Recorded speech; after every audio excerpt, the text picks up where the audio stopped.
Et stop, tu roules sur le boulevard BD, cet album est fait pour toi. Nouvelle Chine. Berlin 1975. Victor Eberhardt est flic. Le policier enquête sur une série de meurtres. Sans succès.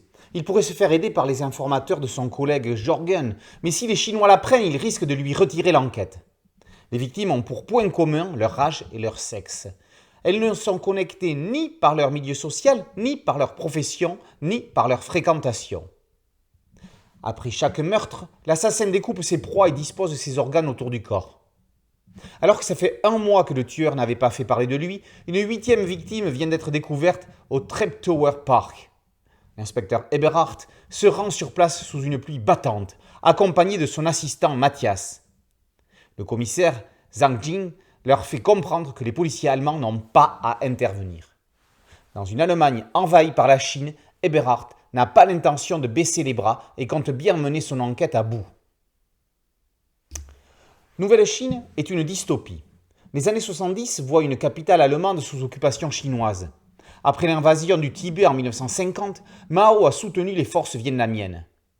La guerre d'Indochine est gagnée, les Occidentaux ont dû plier bagages et abandonner les comptoirs commerciaux en Asie. Pour empêcher une nouvelle alliance de se mettre en place, le grand leader Mao Zedong balance le Schwanranun virus. Les USA ferment leurs frontières et ne se mêlent pas du conflit.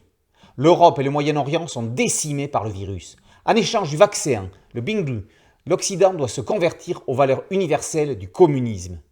Cette fraternité obligée se traduit donc par des distributions hebdomadaires de doses et par la lecture obligatoire du fameux petit livre rouge dont les versions réactualisées sont régulièrement imposées.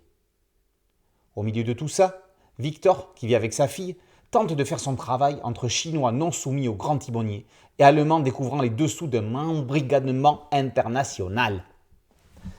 Clark met l'Allemagne dans un rôle totalement inédit. Au lendemain de la Seconde Guerre mondiale, 30 ans ce n'est rien à l'échelle de l'humanité, les Teutons se trouvent dans la position du pays envahi. Mais c'est la Chine et non pas les Alliés qui prend leur contrôle. Le polar n'aurait pas eu la même intensité si l'action avait eu lieu en France. L'enquête autour du tueur en série n'est qu'un prétexte pour traiter les relations humaines en cette période troublée. Les plus grands tueurs en série ont profité de situations politiques ou belliqueuses pour agir en marge d'un contexte attirant l'attention. Ici, ce n'est pas le coupable qui intéresse, mais la façon dont Eberhardt va pouvoir mener son enquête, entre politique et résistance, avec les moyens dont il dispose.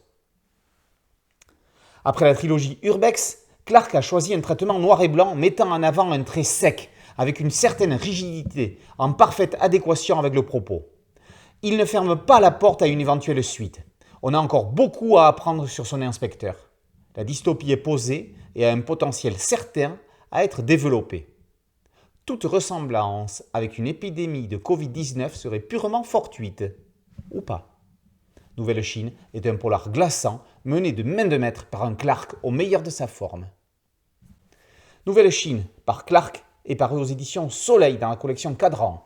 Boulevard BD, c'est un podcast audio, une chaîne YouTube et un site dédié. Merci de liker, de partager et de vous abonner.